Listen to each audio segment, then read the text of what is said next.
Desires. The grip of desires on you is highly strong. The very seed of desire has been rooted in you right from the time you were in your mother's womb. Your desire to have your own separate, distinctive individuality made you be a part of your mother's being, which brought you out here on the face of the world. The invincible urge that you had within you to be a part of the whole gave you your individuality.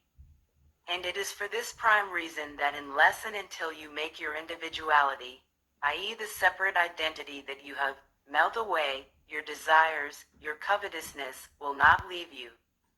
Free yourself from the cravings for these multiple urges. Subdue your passions. Try sincerely to master the corporeal magnetism that unflinchingly keeps on dragging you towards it, and be your own real self, the self that is ever free from all these worldly impetuosities that ceaselessly enslave you. Individuality cannot be destroyed unless and until desires are mastered and got rid of.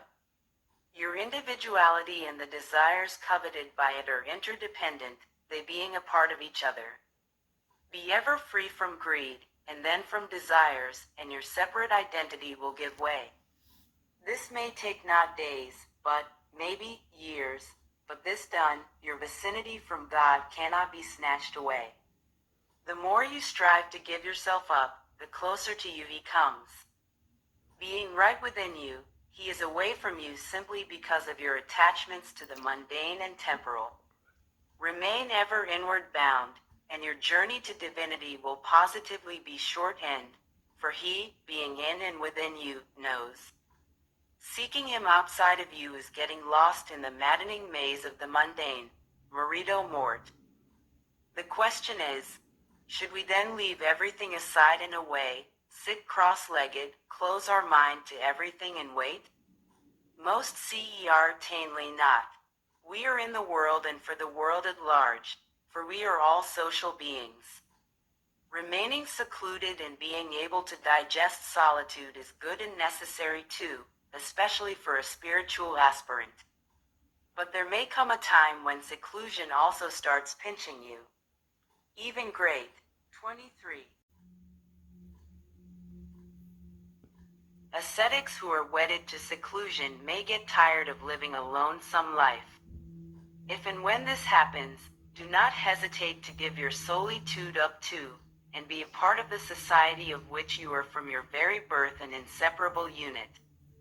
This too requires moral courage, and is nothing less than austerity, for in so doing, too, you are controlling yourself by forsaking your desire to live a solitary life, by not pampering your ego that tempts you to stay to your accepted dogma. This is a mental state, and most of your mental states are desire-oriented, and more often than not egocentric, for the simple fact that such austere and self-denying persons also do not cease from taking pride in their being able to live a secluded life. A spiritual aspirant should be free both from public attraction and from preconceived self-assertions. Total non-attachment speeds up his inward journey. True solitude resides within you. It is one's detachment from mind-body concept, which is always a part of this mundane creation.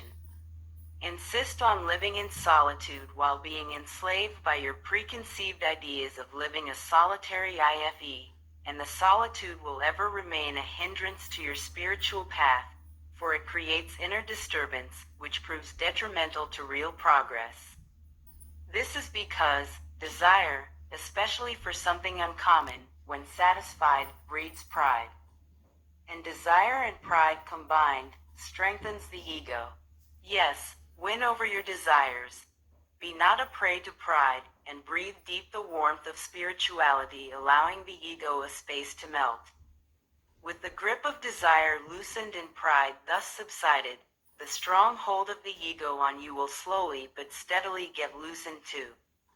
This, in turn, will culminate into piety, leading you to righteousness. This done, there is a possibility, your inner vanity may give way, demanding some respect from those around you. But forget not, a desire to win respect from others results into disrespect for ourselves. So succumb not to the temptations of easy approbation from the bourgeoisie. Crave not for worldly happiness if you really and fervently yearn for divinity. Divine life pines not for pleasure. To a person wedded to spirituality, such cravings are too shallow to be pursued and be enfeebled by. Spirituality and divinity are the means to reach godliness. Desire, of whatever nature, leads you away from godliness, if that be your 24. Ultimate aim. Desire creates wants, and these in turn will go on activating new desires. These are all worldly chains that will never let you be free from their clutches. And the outcome? You will never ever be able to pave the way for your final freedom.